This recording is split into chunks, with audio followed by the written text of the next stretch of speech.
Yashodanandana Vraja Jana Ranjana Jamuna Tira Vanachari Jamuna Tira Vanachari Jaya Radha Madhava Kunja Bihari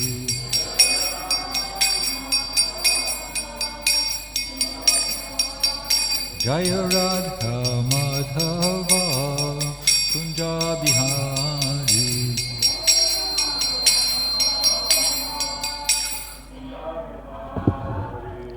Gopi Jana Ballabha Girivardhari Jaya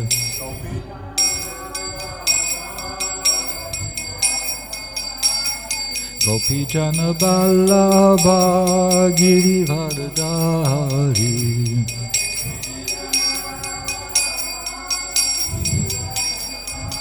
Yashodanandana Braja Jana Ranjana Yashodanandana Braja Jana Ranjana Jamuna Tira Vanachari Yamuna Tira Vanachari Jaya Radha Madhava Kunja Bihari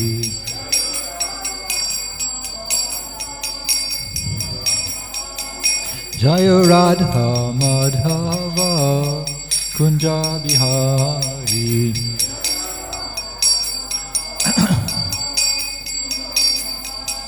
Hare Krishna Hare Krishna Krishna Krishna Hare Hare Hare Rama Hare Rama Rama Rama Hare Hare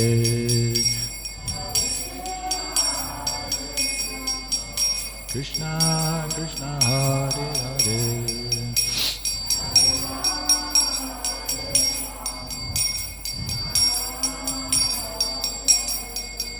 Hare Krishna Hare Krishna Krishna Krishna Hare Hare Hare Rama Hare Rama Rama Rama Hare Hare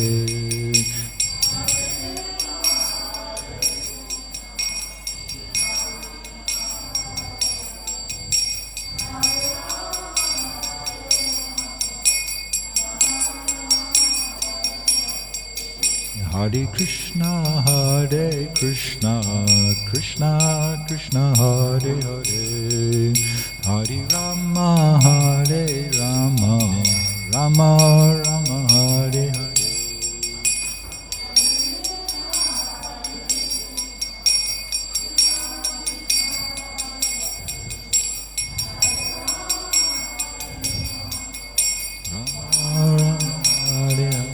Jaya Prabhupada, Jaya Prabhupada, Jaya Prabhupada, Jaya Prabhupada.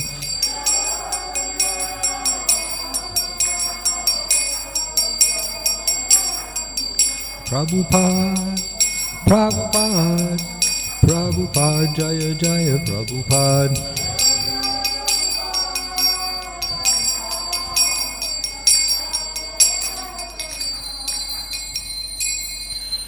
Jai Om Vishnupad, Paramahamsa Pariyabhakti Srimad His Divine Grace, our boy Charanaravinda Bhakti Vedanta Swami Srila Prabhupada Ki Jai, Ananta Koti Vaishnava Vrinda Ki, Namacharya Srila Haridas Thakur Ki, Prem Shegaho Shri Krishna Chaitanya Prabhu Nityananda Shri Advaita Gadadha Shri Vasadi Gaur Bhakta Vrinda Ki, Shri Shri Radha Krishna Gopa Gopinath Shama Kund Radha Kund Giri Govardhana Ki, Vrindavan Dhama Ki, Mayapur Navadvip Dhama Ki, Jagannath Puri Dhama Ki, Gangamai Jamunamai Ki, Bhakti Devi Tulsi Maharani Ki, Gaura Premanandi.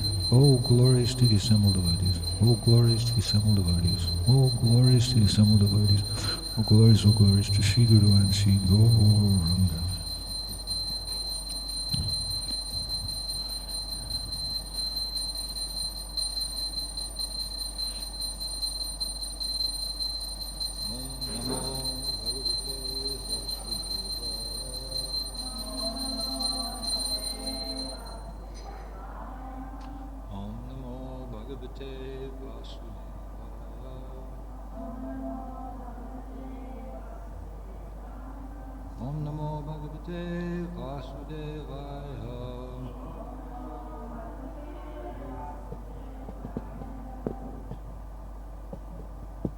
the Srimad Bhagavatam, 3rd Canto, Chapter 16, text number 37, the last verse in this volume.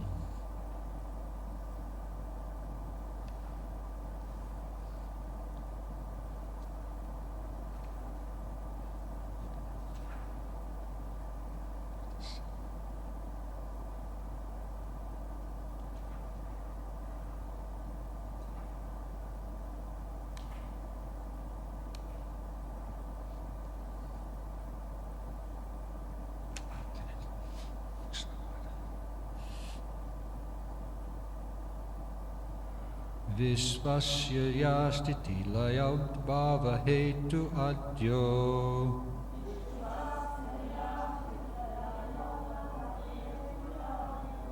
Yogeshvaraya pituratyaya yogamayaha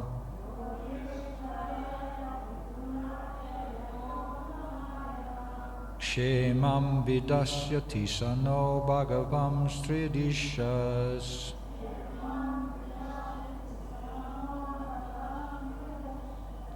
Tatrasmadiya vimrishena kiyaniharta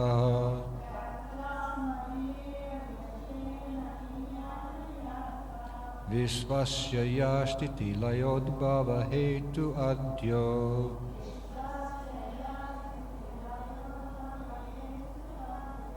Yogeshvaraya piduratyaya yogamayaha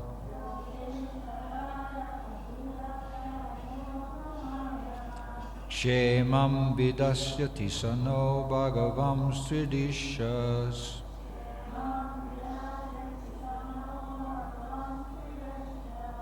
Tatrasmadiya vimrishena kiyanihartaha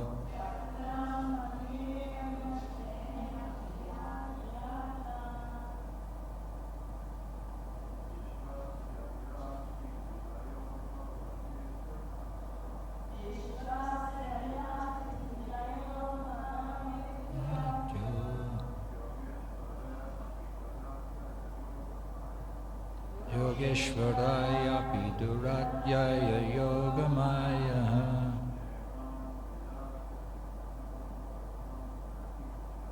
Kshemam vidasyati sano bhagavam stridishas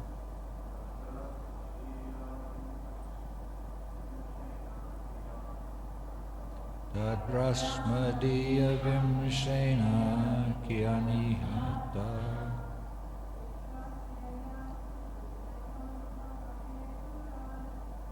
Visvasya yastiti layodbhava layetu adyo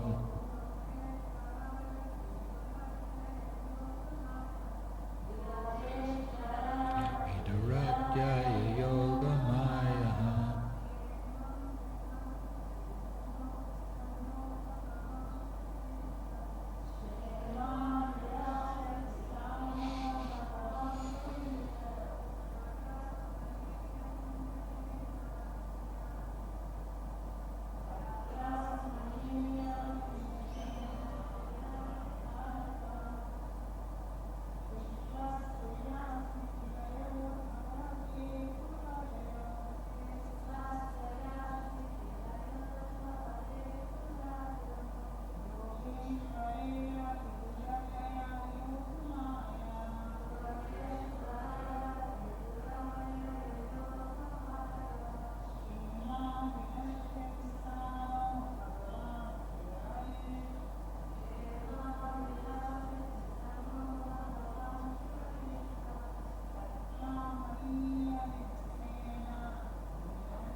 Visvasya of the universe. Yaha, who? Stiti, maintenance. Laya, destruction. Udbhava, creation. Hetuhu, the cause. Adyaha, the most ancient person. Yoga Ishvarahi, by the masters of yoga.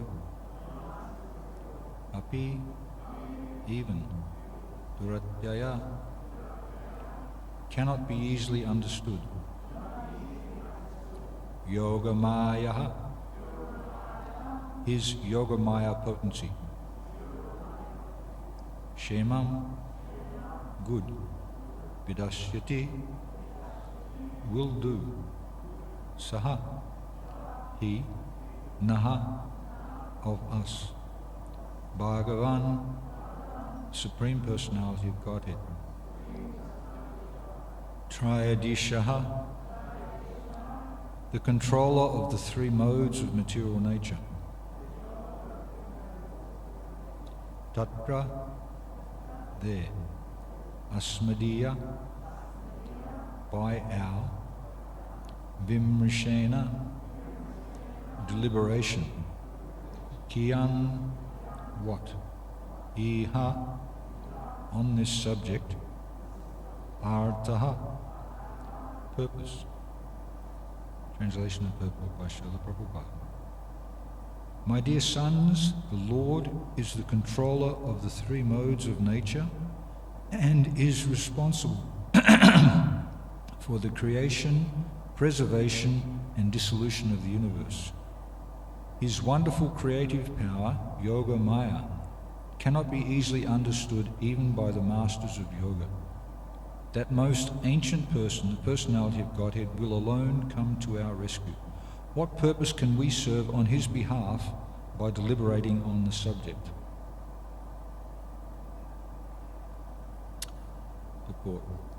When something is arranged by the Supreme Personality of Godhead, one should not be disturbed by it, even if it appears to be a reverse according to one's calculations. For example, sometimes we see that a powerful preacher is killed, or sometimes he is put into difficulty, just as Haridas Thakur was. He was a great devotee who came into this material world to execute the will of the Lord by preaching the Lord's glories. But Haridas was punished at the hands of the Kazi by being beaten in 22 marketplaces. Similarly, Lord Jesus Christ was crucified, and Prahlad Maharaj was put through so many tribulations. The Pandavas, who were direct friends of Krishna, lost their kingdom, their wife was insulted, and they had to undergo many severe tribulations. Seeing all these reverses affect devotees, one should not be disturbed. One should simply understand that in these matters there must be some plan of the Supreme Personality of Godhead. The Bhagavatam's conclusion is that a devotee is never disturbed by such reverses. He accepts even reverse conditions as the grace of the Lord. One who continues to serve the Lord even in reverse conditions is assured that he will go back to Godhead, back to the Vaikuntha planets. Lord Brahma assured the demigods there was no use in talking about how the disturbing situation of darkness was taking place, since the actual fact was that it was ordered by the Supreme Lord. Brahma knew this because he was a great devotee. It was possible for him to understand the plan of the Lord. Om Gyanti Mirandhasya Gnanjana Shalakaya Chakshu Sunmilitam Dena Tasmai Shri Gurave Namaha. I was born in the darkness of ignorance, and my spiritual master forced my eyes open with the torchlight of transcendental knowledge. Therefore, I offer my respectful obeisances unto him.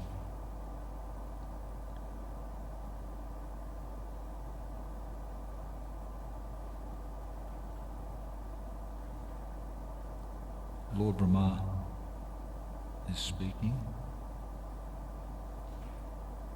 and then he's glorifying the Lord, and he's describing that the plan of the Lord he understands, but many people don't understand, so why should we discuss it? Why should we get disturbed by it?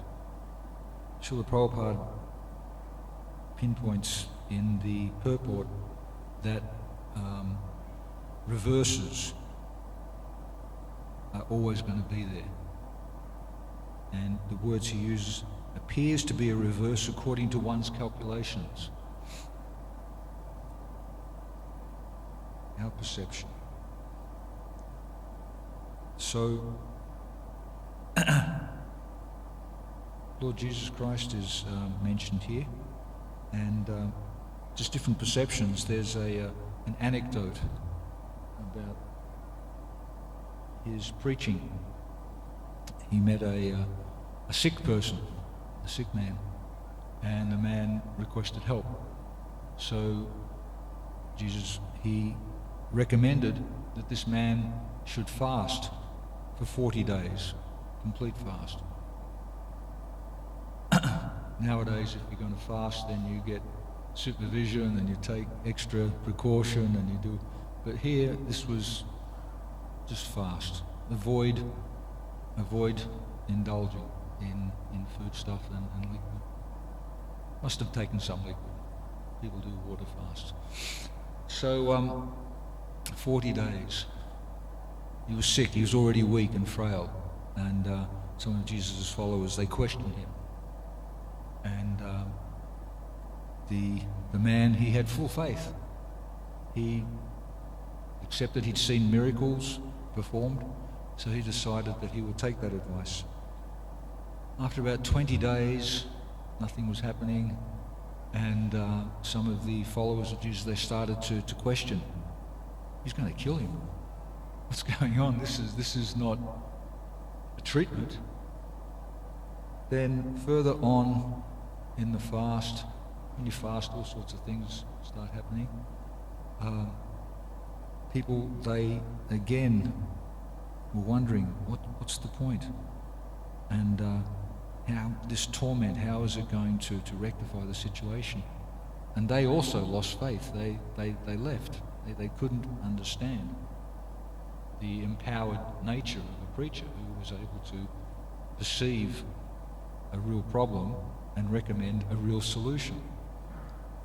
On the 39th day, still, the sick man was persisting, and people were questioning and leaving and becoming disgusted, and this is not right.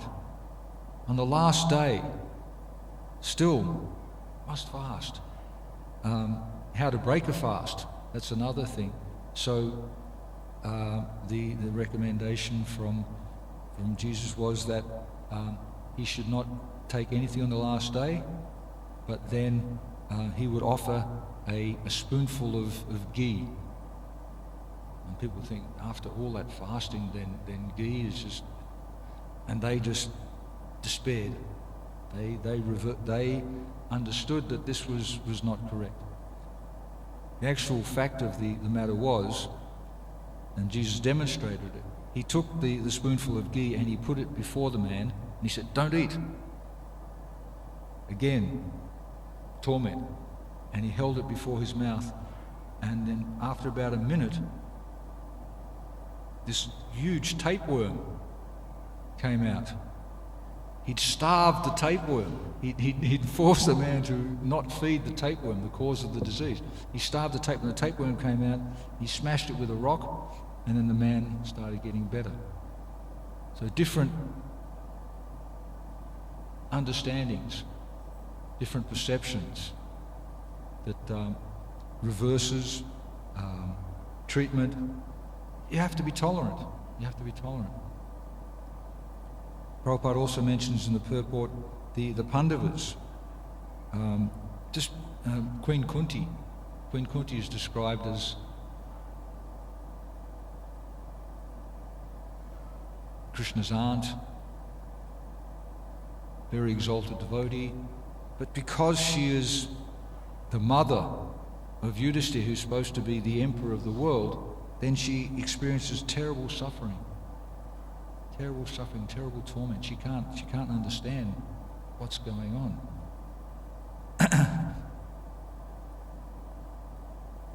Finally, after everybody's killed on the battlefield of Kurukshetra, then Yudhishthira is still also, he's disturbed. How come he's had to go through so many upheavals and disturbances and tribulations? They go and see grandfather Bhishma, who's lying on a bed of arrows, preserving his life heirs until the time that he chooses. And grandfather Bhishma explains that he witnessed their sufferings, their trials, but he understood that this is all due to inevitable time, colour, the time factor, and this is Krishna. That Krishna is actually desiring it. It's Krishna's arrangement. And to teach that even we're a devotee, even we're the emperor of the world, even still we have to undergo certain suffering. And how we deal with that suffering, how we deal with those reverses, that's exemplified by the character of the devotees. One of the arguments Grandfather Bishop used was that because they still had good signs, they were favoured by the Brahmanas, and the Supreme Personality of Godhead was there driving the chariot and was the friend. So despite all the reverses, everything was not lost. And to the contrary, another lesson which is described there is Grandfather Bhishma. He was considered to be the greatest fighter, the grandsire, the Pitamaha, Prapitamaha. But because he was fighting on the wrong side, he couldn't win. So there's a couple of lessons there. Another example of reverses is Srila Prabhupada fighting for the land at Juhu. And that went through so many different positives and negatives. And Prabhupada, many years before, he saw the piece of land and he marked it. This would make a good place for a temple. And then it came about that the owner wanted to cheat the prospective buyers and tussle backwards and forwards and living in a rat-infested environment, putting the deities there, and then being attacked by the police. And finally, Prabhupada, after persevering, because he understood that devotional service was more powerful than all of these apparent reverses. And finally, at the end, he was away from Bombay, and he got the message that the antagonist had died of a heart attack. And the other devotees were happy, they were relieved. It's not a devotional sentiment, they died as a result of... But Prabhupada, he admitted that he was praying to Krishna for some intervention. And then after it was all over, that was a good fight. A good fight for Krishna. Jai and Vijay, they've come to assist Krishna in his fighting propensity to fulfill his desires. Prabhupada also had to struggle and witness reverses in his Vrindavan temple, Krishna Balaram project, that he requested his managers, when can we open? They've given him a date. And when he had turned up, he'd invited many of the devotees, the sannyasis and dignitaries and godbrothers. He discovered that it wasn't ready. So he just became very, very angry, and he was questioning and chastising and asking, is it possible we can open? Many of the devotees involved, they were just frightened to be in his presence. They would run and hide, waiting for the anger to subside. Hari Soripu, he described that he witnessed Prabhupada's different levels of anger. And when Prabhupada would bite his lip, or his lip would start quivering, you knew that he was very, very angry. But still, angry, the next day excusing. Same with Krishna. Krishna describes in the Bhagavad Gita,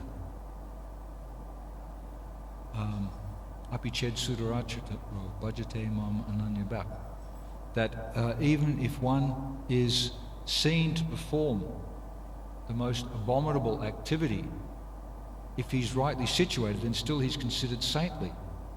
So if something happens completely, you fall back into an old habit and you fall down, then the process of rectification is there within the heart, chanting Hare Krishna, performing devotional service. Krishna, he will excuse the offence as long as it's just an accident, and he emphatically states they're considered to be saintly.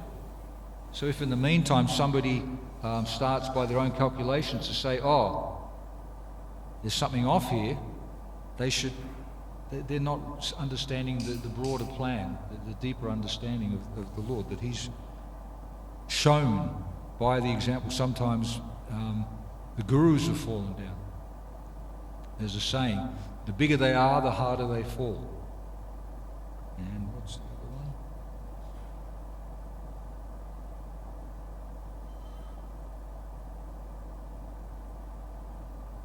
There's another. That's better.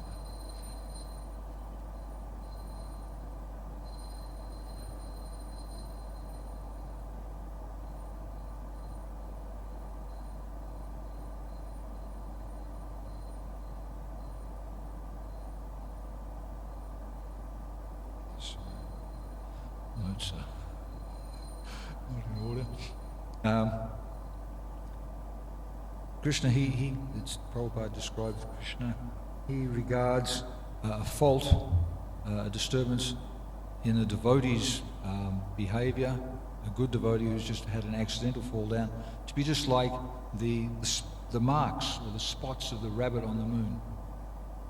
They're just, they can be dealt with. They can be dealt with. So, in the purport, Prabhupada, he doesn't quote the verse, but he alludes to the verse from the Bhagavatam. And the Bhagavatam's conclusion is that the devotee is never disturbed by such reverses.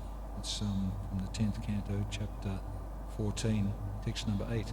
Tatenu kampam shushamikshmano bunjana evatma kritam vipakam. Ridvag vapubir vidadam namaste jivete yo mukti pade sadoyavak. Another translation?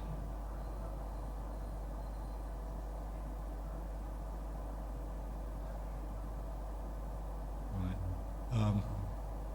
One who continues to engage in devotional service, tolerating the apparent reverses, understanding that they are due to one's own reactions, then they quickly become rectified, and Vaikuntha is their rightful inheritance. They'll go back to Godhead just by tolerating, by persevering, not pointing the finger, not blaming, understanding that it's due to Krishna's arrangement and my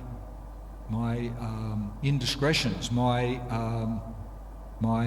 inattention to following the details, the rules and regulations.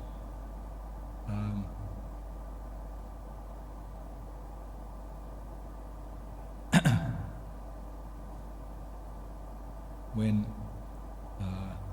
Srila Prabhupada would sometimes experience some bodily illnesses towards the end, when he gained the faith and the support of all his disciples and followers, he would explain to them, he would reveal to them that, and this is what happened in the case of the Vrindavan temple opening. After chastising everybody and questioning and rescheduling, then Prabhupada became very sick for a while. And he revealed, he explained to the devotees who were there that most of his followers, and especially his leaders, they're not following properly. They're not following the rules. And I'm getting the reaction. The spiritual master, it's recommended in the one should not take many disciples, because it's very difficult to deliver this, and that it's a sacrifice for Krishna's pleasure. So the suffering of the spiritual master can be put down to the followers not properly following. So this is as an example, as a showing, a pointing out that we're connected. We've made a vow before the fire, the sacred fire, before the deities, before the devotees, and Krishna, he recognizes that. So there's an obligation to do our part. It's not just because we're here that we're liberated. We used to tell people in the early days, if you just, when you're in the temple, when you walk to the temple, you're liberated. You walk back out again, you're back in Maya. There's more to that, more to it than that. You take shelter, then you have an obligation to fulfill your vows, to follow the rules, to try and please the spiritual master, please the devotees. So, Srila Prabhupada, he experienced those reverses in Vrindavan. He also was very much desirous of opening a centre in London. So he sent Mukunda Maharaj and his partner and two other couples there to be his forerunners. And they struggled and struggled and struggled, and eventually, just on the eve of Srila Prabhupada arriving, he was backwards and forwards. He was saying, yeah, I want to come on the eve. Then Krishna made the arrangement that with all those struggles, all those reverses, suddenly Hare Krishna had become a household word because of the devotees with their recording connected with the Beatles, Hare Krishna mantra, and those records were selling, #1 in the world, on the top of the charts in Japan and Yugoslavia, very high up there in London. And the campaign, the Apple Records, they'd plastered billboards within the subway stations, the tube, and on the side of buses, so that everybody that the faces of the devotees were there. And Srila Prabhupada arrived. Srila Prabhupada arrived in the midst of all this. It's said that there's nothing as powerful as an idea whose time has come. So, to conquer the empire, to come and arrive in London, and Krishna was there, he was supporting. Prabhupada had maintained his faith in the principle, in devotional service, in trying to please his spiritual master, and finally the results were there, at the beginning of the results. And we can see this throughout, that we shouldn't judge, we shouldn't take a thing just on superficial appearances. There's even a saying, if you notice husband and wife fighting, you shouldn't take sides. It's just to be considered to be like two goats. When goats get together, they butt their heads. So it's just like, it's part of the relationship. So you shouldn't then interfere. And nowadays there's all sorts of different opinions with the internet and new understanding, but traditional knowledge is giving a broader perspective. So rather than condemning and taking a harsh position, understanding Krishna's mood, that quickly rectified so long as we remain situated properly in devotional service. One of Prabhupada's famous purports is Bhagavad Gita chapter 2 text 41, Vyavasyatmika buddhi ekeha kurunandana bahu shaktihi nantashta buddhaya vyavasayanam. Prabhu, can you give me the translation of that?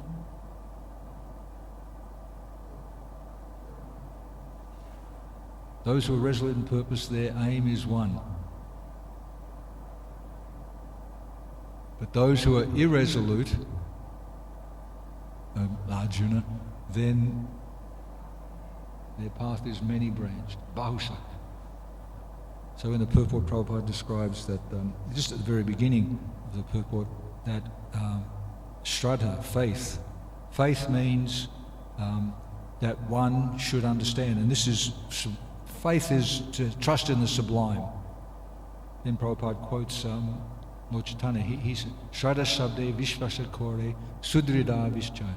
That this type of faith, this Shraddha, means absolute faith. And absolute faith is manifested by just understanding that if you continue to engage in devotional service, then everything will come about. Everything will be done. That's the type of faith. And that's the solution to the reverses. Just keep on going, just tolerate. We experience different ups and downs. We might think, okay, this is too much. This is not what I'm due.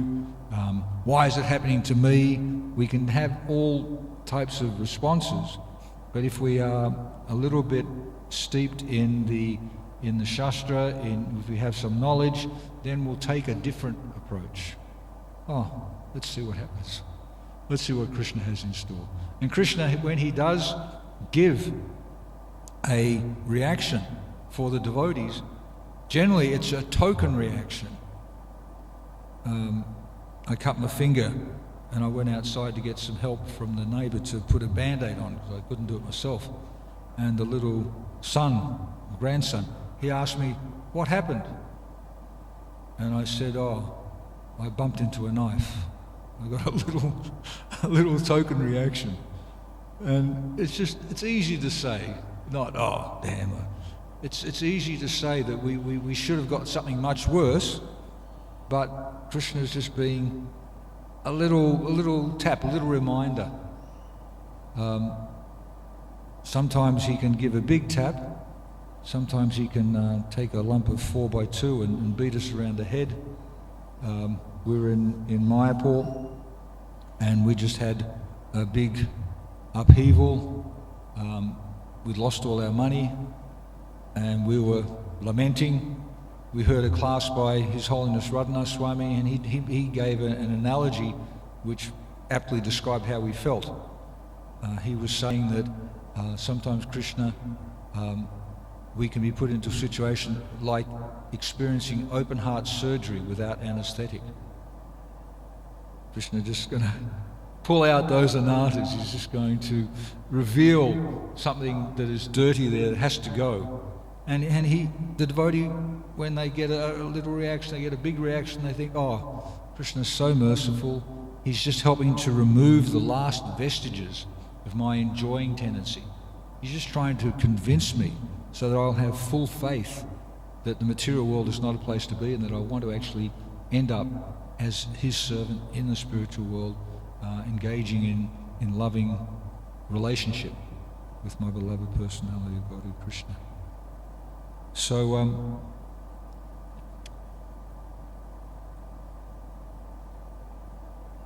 devotees peaceful. Devotees peaceful because they have that desire. Others, bhukti kami, mukti kamis, siddhi kamis, they can't be peaceful because they desire for their own self-aggrandizement. They desire something else. The devotee just desires to be fixed in the service of the Supreme Personality of Godhead and the devotees and the temple. So this is the last verse in this section. Jai and Vijay cursed by the sages. We don't hear about their reaction. They were disturbed. They were hoping that it wouldn't be for too long. They had to go to the material world. We sometimes hope that the reaction, the torment, the tribulation we're experiencing will finish soon. But it's like an illness. Sometimes it's just a matter of the time. The illness plays itself out. And then in due course of time, we've forgotten about it. So in due course of time, we will, even if it doesn't go, still with whatever suffering, whatever sickness, we can still engage in devotional service. Even we can't do anything, we can just chant. So devotional service can always be there, can always be our driving force and our main goal. I'll just finish there. Read the purport, read the translation again if anybody has any questions. My dear sons, the Lord is the controller of the three modes of nature and is responsible for the creation, preservation and dissolution of the universe. His wonderful creative power, Yoga Maya, cannot be easily understood even by the masters of yoga. That most ancient person, the personality of Godhead, will alone come to our rescue. What purpose can we serve on his behalf by deliberating on the subject? Any comments, please?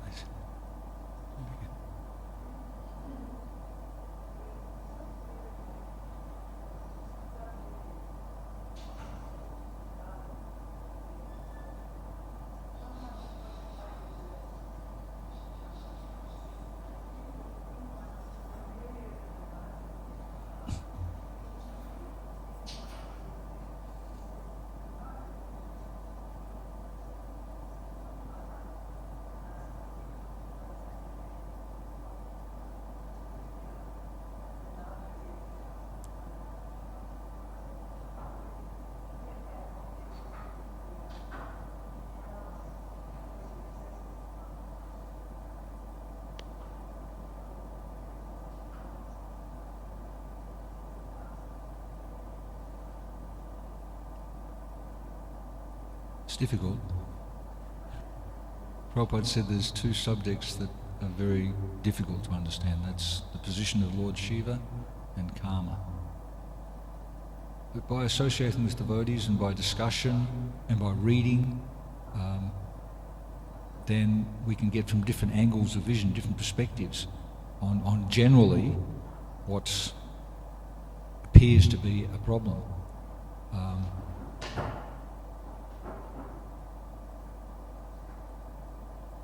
And that should be satisfying enough, because identifying the problem, you can get half the solution by identifying generally the problem and then applying the solution. Okay, so I have to be a bit more attentive in this area, I have to be a bit more attentive in that area. The exact nature, heaven forbid if we were to see all of the nasty things, the anatas, the dirt that's there in our heart, where we've come from, and how we're just here in this situation, we'd be shocked. So a little bit of an assistance. Sometimes it's also Krishna's mercy that we don't see. He doesn't reveal the nature of everything. And even I just read about when somebody's preparing to leave the body, or when somebody's very sick, the family members, they can be in denial. They cannot allow the person. But sometimes that's okay, that you don't tell the person what's really the main illness. You allow them to just continue to live their life, and you can also extend your mercy to them for longer, and you can have that relationship with them for longer. So when you go to the Holy Dham, when you're with your spiritual master, when you're with the exalted devotees, they can often help to reveal or point out the biggest problems, generally or just specifically. Giriraj Maharaj, when he first came to see Srila Prabhupada started speaking about that you're not God, and he was quivering in his boots because he reflected back to his house where he had written on the wall, "I am God." So he's pointing it out and he's saying, but he's not, and it's a nice management technique that you don't actually put a person on the spot. You just generally, and if the shoe fits, you wear it. So by remaining in the association of devotees, then those things can be revealed, and you can just feel relieved. And sometimes the anatas are offences to devotees, so you have to go and beg them for forgiveness. Or sometimes, and in different things, different types of anatas, you have to ask for forgiveness and then serve, or you have to serve the Bhagavatam, you have to serve the scriptures. There's different remedies for anatas. So dealing with the devotees and discussing with them, then we can get the cure. And the main cure is chant Hare Krishna. That's the main thing that works in this day and age. And we're hearing. I was sitting in on a darshan, and the spiritual master was doing darshan, and people would come in and they say, "I've got this problem," and he eventually, when they went out, he said, he would ask them, "Well, aren't you a Vaishnava? Aren't you supposed to be practicing?" And ultimately the solution is engage in devotional service. And other devotees I've heard, you read the books, and it constantly says, engage in devotional service, engage in devotional service. Oh, I've got a problem. Oh, you're not engaging in devotional service. Okay, engage in devotional service, that's the solution. Whatever you're capable of.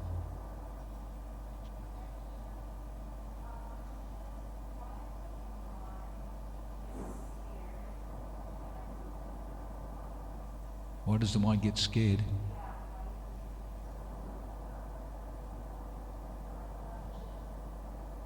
The mind is not strong enough. The mind has been addicted to sense gratification since time immemorial. And that's its program, to redirect you towards sense gratification. So when you confront the mind, when you propose an alternative, now this will actually be good for you, this is better for you, the mind rebels. So eventually to meet the mind head on, to challenge the mind, it's difficult. It's a recommendation how to curb the mind in the morning. Take a broomstick and beat it 100 times. And at night time, grab a shoe and beat it. You can try doing that. And not physically, but literally. And I was beating. And then the mind started snivelling and backing off. And so I became a little bit lenient. But then the dirty rascal just threw up another proposition. He wasn't going to give up so easily.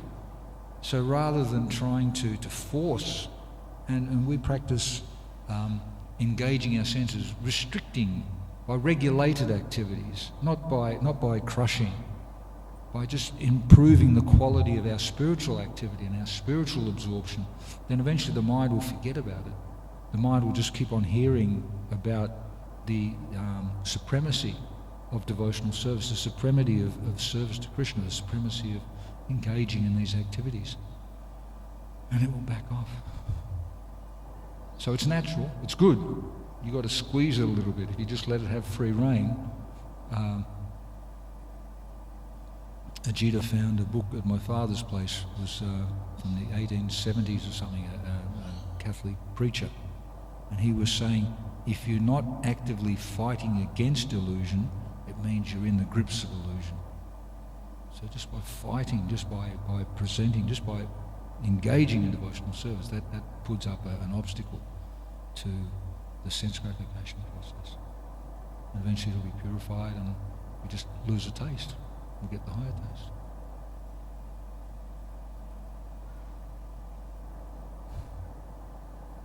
Okay, thank you very much. Srila Prabhupada ki jai, Srimad Bhagavatam ki jai.